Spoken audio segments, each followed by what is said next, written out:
Your closest friends can hate your growth more than your enemies do. They smile while measuring you, praise you while resenting you, and celebrate your wins only when they can still feel superior. The most dangerous sabotage is the one that arrives wearing loyalty, which means envy rarely enters through hostility. It enters through familiarity. A best friend knows your history, your weaknesses, your unguarded dreams, and the exact language that keeps you soft. They do not need to attack you openly. They only need to keep you emotionally accessible long enough to shape the way you see yourself. That is why sabotage from friends is so difficult to detect. It does not look like war. It looks like concern. You announce a new goal and they tilt their head, lower their voice, and say, "Are you sure that is realistic?" That sentence sounds innocent, but it is often a precision strike aimed at your momentum. They are not asking to understand you. They are asking you to shrink before you begin. The human mind is fragile around familiar voices. We resist criticism from strangers, but we absorb doubt from people we love. This is why toxic friends rarely need to destroy your confidence directly. They only need to contaminate it slowly. A dismissive joke here, a passive smile there, a subtle reminder that you are getting too serious, acting different, or not as fun anymore. Each comment is small. Together, they become a cage. Think about your own life for a moment. Who reacts strangely when you improve? Who becomes quieter when you are praised? Who suddenly gets busy, forgetful, or sarcastic the moment your life becomes more impressive than theirs? The truth is brutal. Some people do not want you to fail spectacularly. They want you to stay close enough to never outgrow them. The first form of sabotage is ridicule disguised as intimacy. They laugh at your ambitions before the world ever gets the chance. They call your plan naive, your standards unrealistic, your discipline obsessive. They do this because ridicule is socially cheap and psychologically effective. It makes your dream sound embarrassing before it has time to mature. And the most sophisticated part is this: they do not always sound cruel, they sound practical. They say things like, "I am just trying to protect you," or "I do not want to see you disappointed." But protection is not the same as limitation. Real friends expand your courage. Envious friends manage your expectations until you confuse fear with wisdom. Watch for the friend who always has a story about why success is dangerous. If you want to launch a business, they tell you about failed entrepreneurs. If you want to post your work, they warn you about criticism. If you want to move, train, study, create, or compete, they produce a perfect collection of reasons to hesitate. This is not advice, it is emotional sedation. And then comes comparison. The envious friend cannot celebrate your progress without secretly evaluating their own decline. So every conversation becomes a contest. Your promotion triggers their resume. Your new relationship triggers their loneliness. Your discipline triggers their excuses. They may congratulate you, but the energy is wrong. The words are polite, yet the atmosphere turns cold. There is something chilling about a person who applauds your success with disappointment in their eyes, because what they are really mourning is their own inability to rise with you. They do not hate your achievements in public.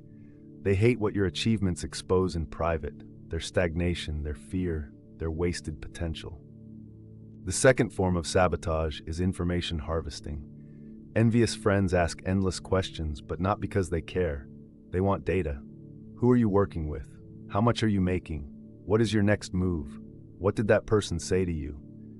On the surface, it seems like closeness. In reality, it is reconnaissance. People who envy you often cannot compete directly, so they compete by predicting you. They want access to your schedule before your opportunities mature. They want to know your vulnerabilities before they become visible to others.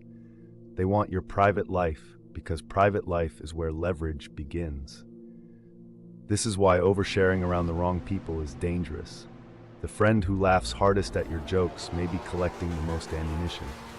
The one who insists, "You can tell me anything," may actually be positioning themselves as the gatekeeper of your insecurities.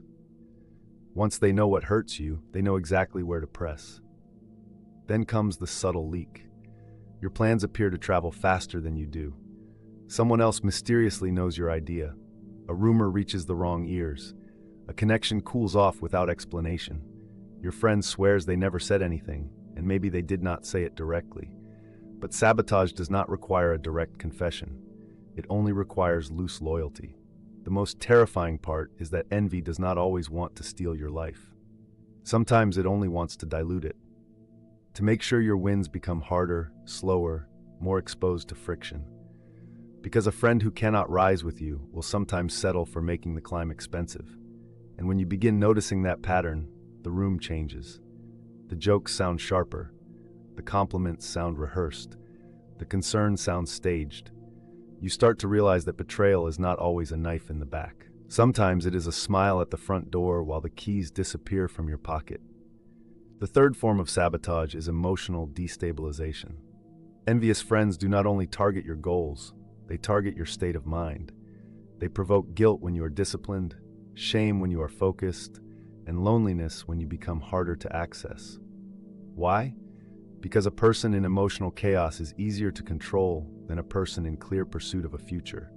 They may act hurt when you set boundaries. They may accuse you of changing. They may suggest you are becoming arrogant because you no longer tolerate dysfunction. This is a classic inversion tactic. They recast your growth as betrayal, so you will apologize for evolving. Do not underestimate how effective this is. Many people remain trapped not because they are weak, but because they are kind.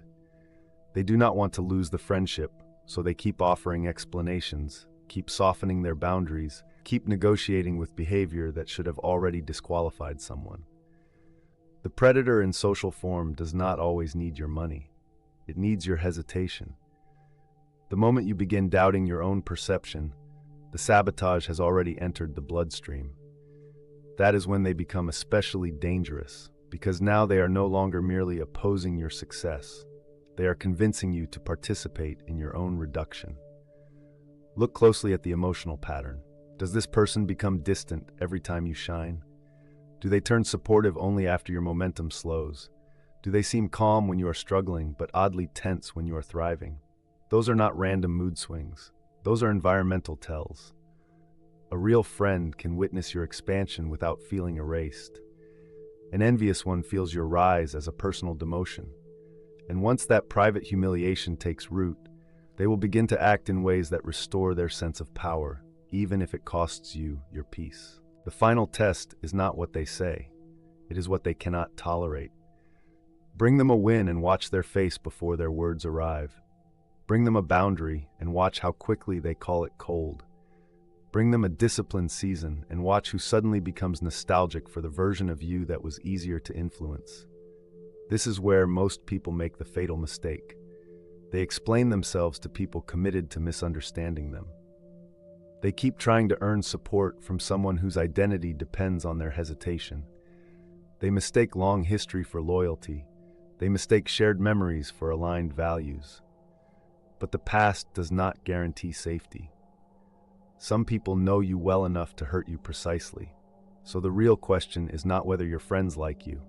The real question is whether your success threatens them. Because once your growth becomes their emotional problem, every interaction becomes politically charged. Every win becomes a test. Every vulnerability becomes a potential weapon. And here's the part that stings the most. Envy is rarely loud at the beginning. It whispers, it flatters, it delays, it collects, it waits. Then it strikes when you are tired, hopeful, and least prepared to defend yourself. That is why the strongest people are not the ones who trust easily. They are the ones who observe relentlessly. Stop worshiping proximity. Start studying patterns. The friend who truly wants your rise will not need to be convinced that your future matters. They will protect it, not puncture it.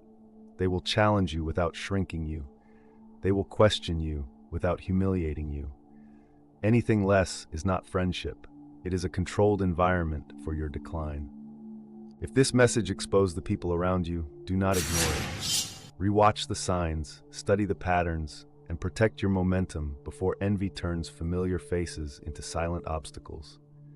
To master these tactics in real life, get the Silent Observer's Playbook, or check out the recommended reading in the description below. Like and subscribe for more.